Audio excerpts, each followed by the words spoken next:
नमस्कार। हम आज के एनक्लैक्स क्वेश्चंस एंड आंसर्स इस तरह से हैं। फर्स्ट क्वेश्चन है the serum creatine kinase CK जिसको हम बोलते हैं rises in patient with myocardial infection with in the first. तो जो मायोकार्डियल इन्फेक्शन होता है उसमें सीरम क्रिएटिनिन काइनेज जो सीके है उसका लेवल बढ़ जाता है विद इन फर्स्ट पहले कितने घंटों में। तो 4 to 6 आवर्स में, 3 to 4 डेज़ में, 10 to 12 आवर्स में या फिर 6 to 8 डेज़ में। इसका आंसर होगा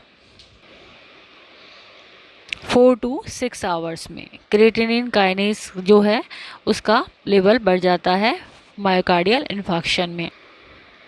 सेकेंड क्वेश्चन है what type of diet is indicated for patient with colostomy. Colostomy का पेशेंट है उसको किस तरह की डाइट दी जाए for the first 4 to 6 weeks following the surgery.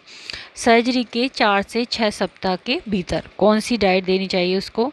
पहला है हाई प्रोटीन, दूसरा है लो कैलोरी, तीसरा है लो रेजिड्यू और फोर्थ है लो कैलोरी। तो इसमें से कौन सा आंसर होगा। आंसर होगा low residue diet. Low residue diet देनी चाहिए कोलोस्टोमी के केस में फर्स्ट 4 to 6 वीक में।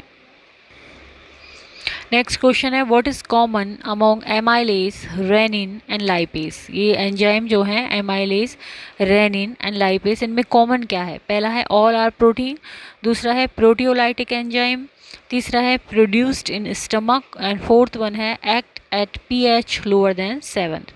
ये 7 से जब कम pH होता है तब काम करते हैं। तो इनमें से कौन सा होगा ऑप्शन। ऑप्शन होगा ऑल आर प्रोटीन, सभी ये प्रोटीन है amylase, rennin and lipase. Next question है which of the following guards the opening of hepatopancreatic duct into duodenum. Hepatopancreatic duct जब ड्यूडेनम में खुलती है इसको कौन गार्ड करता है, कौन सा वॉल्व कह सकते हैं या स्फिंक्टर। तो पहला है सेमी ल्यूनर वॉल्व, दूसरा है पाइलोरिक स्फिंक्टर, तीसरा है mitral valve and fourth one है स्फिंक्टर ऑफ ओडाई। इसका आंसर होगा sphincter of Oddi. Next question है a client who is complaining of tinnitus is describe a symptom that is. यदि tinnitus बता रहा है तो ये कौन सा सिम्टम होगा। पहला है ऑब्जेक्टिव, दूसरा है सब्जेक्टिव, तीसरा है फंक्शनल और फोर्थ है ऑल अबव। तो किस तरह का ऑप्शन होगा। इसका आंसर होगा सब्जेक्टिव। वो खुद बता रहा है कि उसके कान में उसको कुछ रिंगिंग टाइप सुनाई दे रहा है, टेनाइटिस हो रहा है। A labyrinthectomy can be performed to treat Meniere's syndrome. Meniere's syndrome के लिए labyrinthectomy हुई है। This procedure result in, इस procedure का रिजल्ट क्या होता है। पहला है एनोप्स्मिया, दूसरा है absence of pain and third one है reduction in cerumen and fourth है परमानेंट इरिवर्सिबल डेफनेस। इस प्रोसीजर्स की वजह से परमानेंट इरिवर्सिबल डेफनेस हो सकती है। नेक्स्ट क्वेश्चन है after a hypophysectomy vasopressin is given IM for which of the following reason. Hypophysectomy के बाद में बेसोप्रेसिन दिया जा रहा है IM, तो किस रीजन से दिया जा रहा है। तो पहला है to reduce cerebral oedema, cerebral oedema को कम करने के लिए, दूसरा है to replace antidiuretic hormone normally secreted by the pituitary, pituitary के द्वारा जो एंटीडाययूरेटिक हार्मोन सिक्रीट हो रहा है उसको रिप्लेस करने के लिए, तीसरा है टू प्रिवेंट SIADH को प्रिवेंट करने के लिए, फोर्थ वन है टू लोअर इंट्राक्रेनियल प्रेशर को कम करने के लिए। तो इसका आंसर होगा to replace antidiuretic hormone normally secreted by pituitary. ये क्या करता है ADH को रिप्लेस करता है जो कि नॉर्मली पिट्यूटरी के द्वारा सिक्रेट होता है। नेक्स्ट क्वेश्चन है which of the following medication would be use to control oedema of the spinal cord. Spinal cord के एडिमा को कंट्रोल करने के लिए कौन सी मेडिकेशन दी जाती है। इसके ऑप्शन है मेथिल प्रेडनिसोलोन, सोडियम बाइकार्बोनेट, तीसरा फुरोसमाइड एंड फोर्थ डायमॉक्स। तो इनमें से क्या आंसर होगा।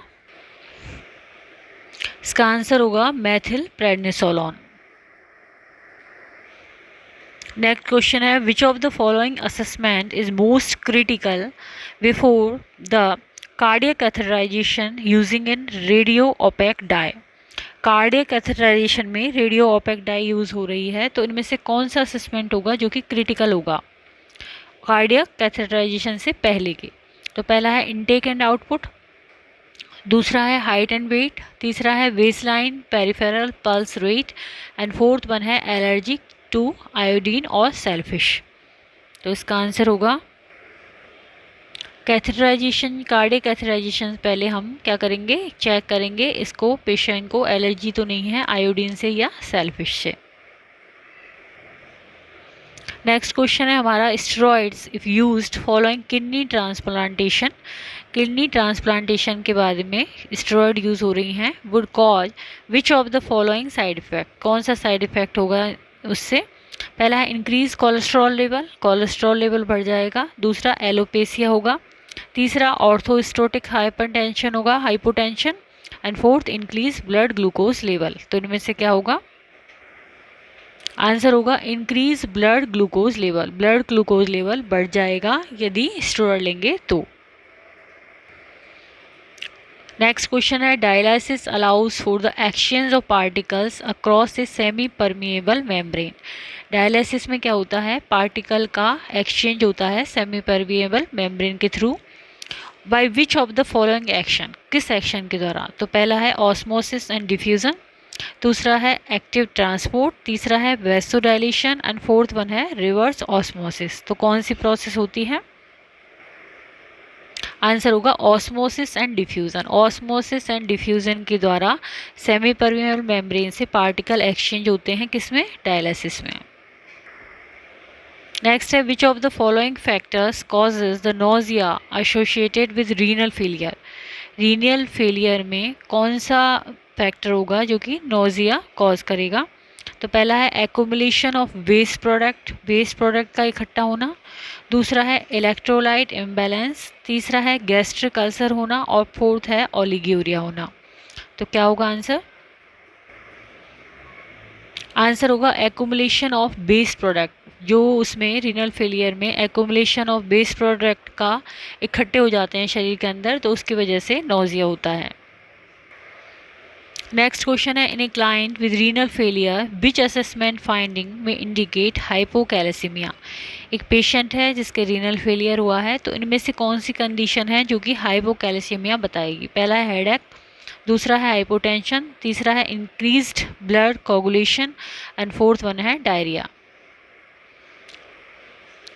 इसमें आंसर होगा डायरिया। डायरिया यदि है तो वो कंडीशन बताएगी कि इसको हाइपोकैलेसीमिया है। नेक्स्ट क्वेश्चन है which finding indicate that the fistula is patient in case of haemodialysis. Haemodialysis के केस में फिस्टुला पेटेंट है, ये क्या बताता है इनमें से। तो पहला है palpation of thrill over the fistula, fistula के ऊपर थ्रिल फील हो रही है, पैल्पेट हो रही है। दूसरा absence of bruit on auscultation of the fistula, जब फिस्टुला को अस्कल्टेट किया जा रहा है तो एब्सेंस ऑफ ब्रूट। तीसरा presence of radial pulse, radial pulse present है। फोर्थ है capillary refill time less than 3 seconds in the nail bed पे, 3 सेकेंड से कम का है कैपिलरी रिफिलरी टाइम। तो क्या आंसर होगा, आंसर होगा palpation of A thrill over the fistula. यदि फिस्टुला पे थ्रिल पैल्पेट हो रही है तो इसका मतलब फिस्टुला पेटेंट है। किस कंडीशन में, हीमोडायलिसिस में। तो यहाँ पे आज हमने एनक्लेक्स के इंपॉर्टेंट क्वेश्चंस एंड आंसर्स करे। यदि वीडियो आपको पसंद